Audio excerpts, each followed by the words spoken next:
Caríssimos irmãos e irmãs, paz e bem, louvado seja nosso Senhor Jesus Cristo, para sempre seja louvado.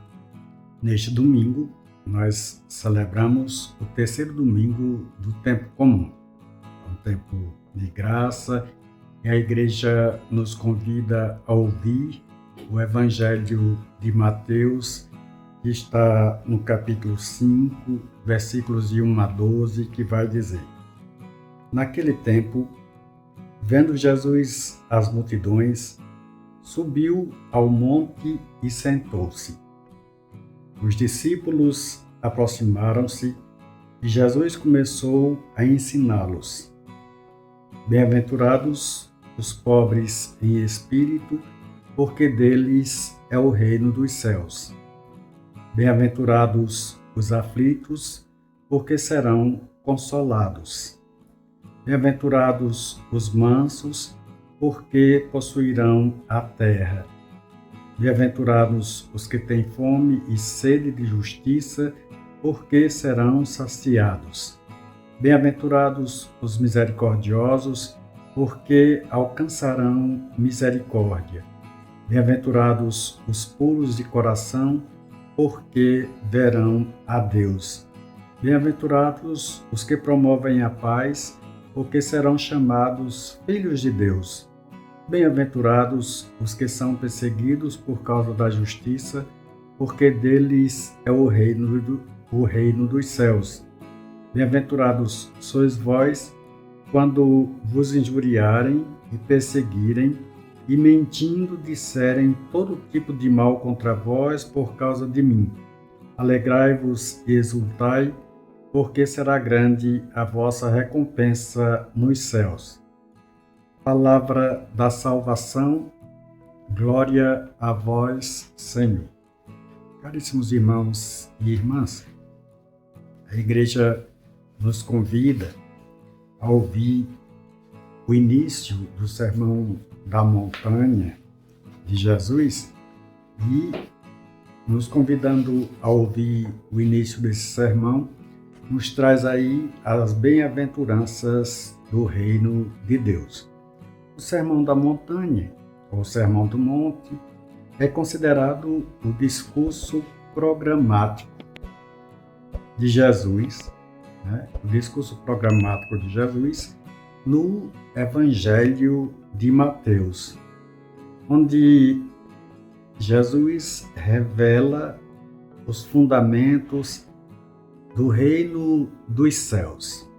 Jesus revela o fundamento do reino dos céus e a nova justiça que supera a interpretação legalista da Torá. Então, há uma superação no Evangelho de Mateus. Aliás, o Evangelho de Mateus é estruturado em torno de 5 grandes discursos ou sermões, cada um encerrando com uma fórmula. Quando Jesus terminou de dizer estas coisas ou algo similar. Essa estrutura não é acidental. Muitos estudiosos veem nessa estrutura uma intencional releitura do Pentateuco, ou os 5 livros de Moisés, que estão aí no Antigo Testamento, que são os 5 primeiros livros do Antigo Testamento, chamado Pentateuco, apresentando Jesus. Aí o evangelista apresenta Jesus como o novo Moisés que entrega a nova lei. E está mais ou menos baseado nessa estrutura. O Sermão da Montanha, que vai do capítulo 5 ao versículo 7, que é o sermão maior, representando o livro do Gênesis, a origem, lei do novo povo de Deus, origem e a lei do novo povo de Deus, ou a origem da lei do novo povo de Deus. Então, o Sermão da Montanha, do qual nós começamos a ouvir, se estrutura aí, segundo o evangelista Mateus, baseado no livro do Gênesis. No capítulo 10 do Evangelho de Mateus, tem a missão dos 12, né? O sermão da missão, né? Que representa aí o livro do Êxodo. Missão e envio do povo libertado, né? É a missão e o envio desse povo libertado. No capítulo 13, nós ouvimos o sermão sobre parábolas, ou as parábolas do reino, né? Que representa aí o livro do Levítico, que está também escrito culto, mistério do reino sagrado. Culto e mistério do reino sagrado. O capítulo 18 do Evangelho de Mateus tem o sermão da comunidade e representa aí o livro dos números, o caminho, a organização do povo no deserto, né?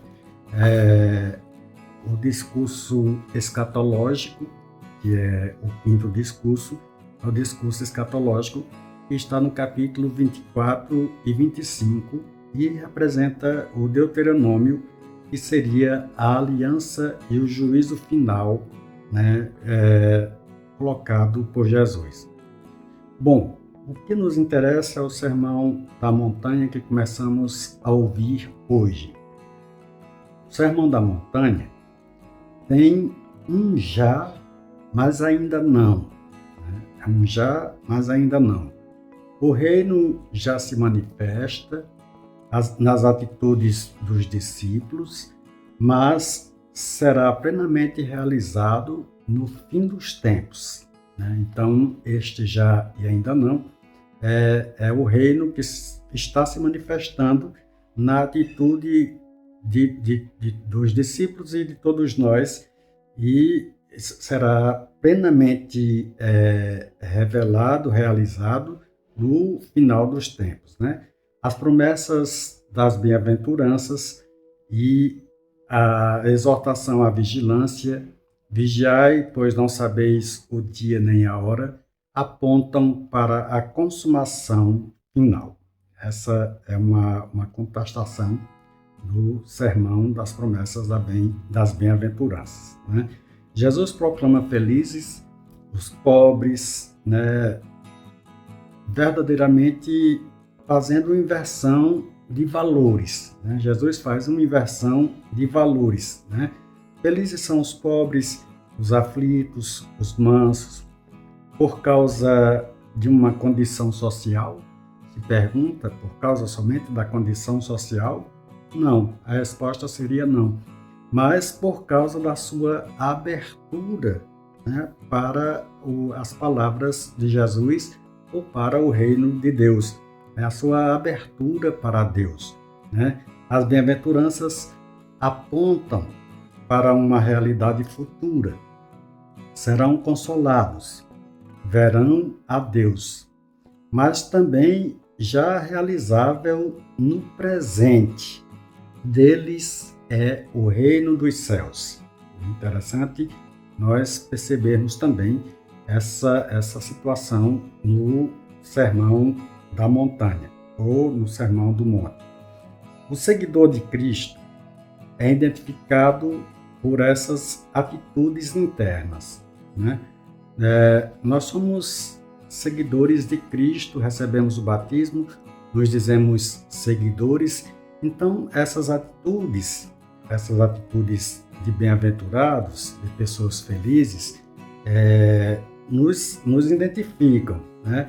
Nós somos identificados e essas atitudes são internas a cada um de nós, não apenas por observância, né? Não apenas por observância e não apenas por observância externa. Aí também tem essa situação aí. Não é somente por observância, nem também por observância externa que nós iremos ser felizes ou receber o título de bem-aventurados quando chegarmos no juízo final. Jesus não anula a Torá, mas aperfeiçoa. Não vim para abolir, mas cumprir. Está no versículo 17 do Evangelho de Mateus. Ele radicaliza a lei mosaica, indo à raiz dos mandamentos, que será aí a raiz dos mandamentos, a intenção do coração dos discípulos ou da comunidade que segue Jesus Cristo verdadeiramente, né? Jesus continua: felizes os misericordiosos, os puros de coração, os que promovem a paz. Aqui, a bem-aventurança é uma missão presente, né? É uma missão presente, né?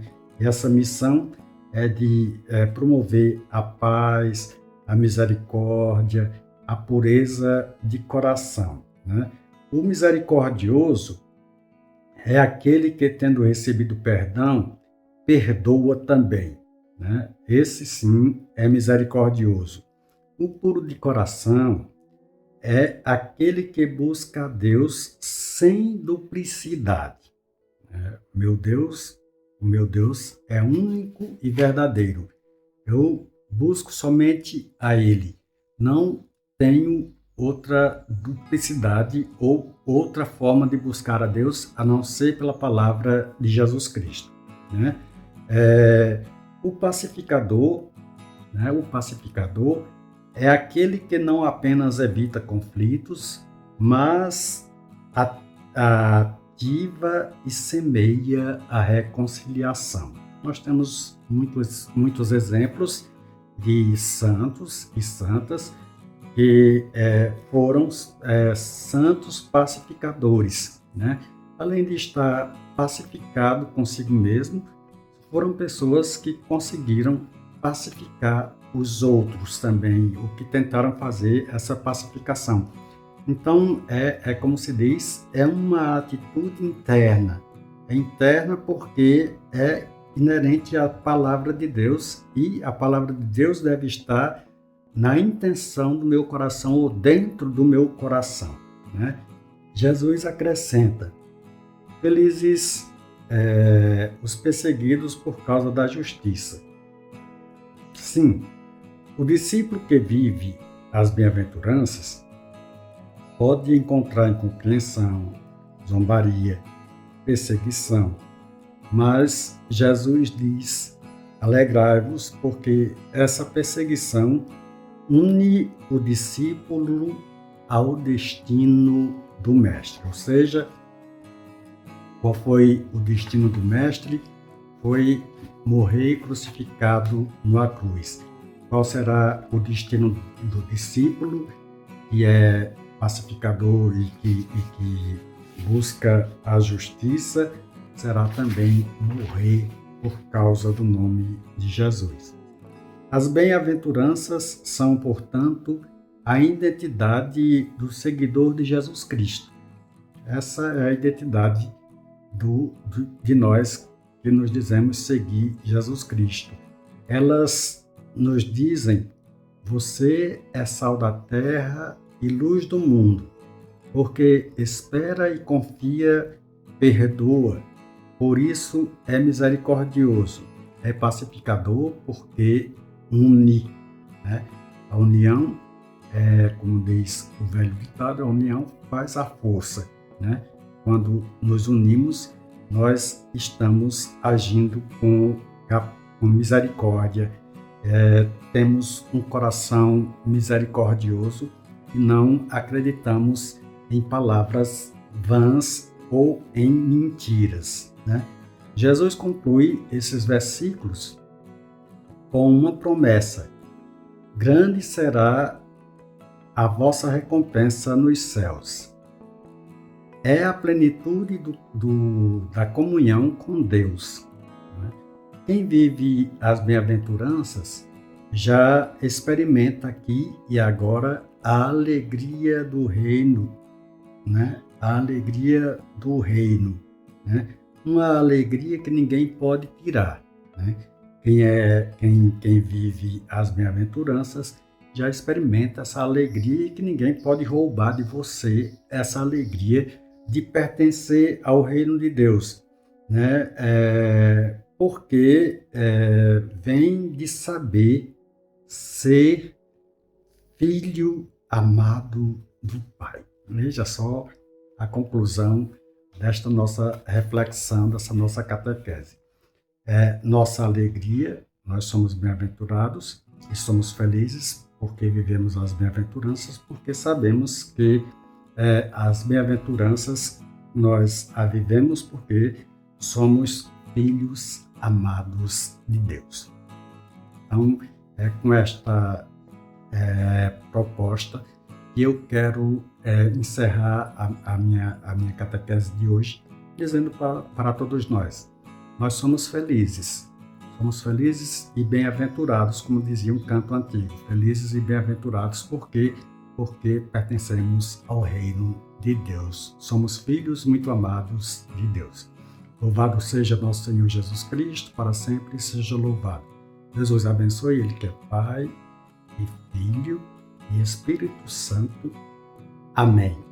Paz e bem para todos. Se você gosta dessa nossa catequese, faz o teu joinha, dá o teu like aí no canal, dedinho para cima, é só clicar aí, é pequenininho, mas dá para ver, clica aí que a plataforma vai entender que a catequese é relevante e vai levando para mais pessoas e ajudando outras pessoas também a entrarem dentro dessa dinâmica do reino de Deus aqui nessa plataforma, né? Essa dinâmica deve ser realmente apresentada para todos. E compartilha o nosso vídeo, faz o teu comentário se necessário for, se tiver alguma dúvida, que a gente vai olhando, verificando e vai tirando as dúvidas se necessário. Louvado seja nosso Senhor Jesus Cristo, para sempre seja louvado. Caríssimos irmãos e irmãs, paz e bem.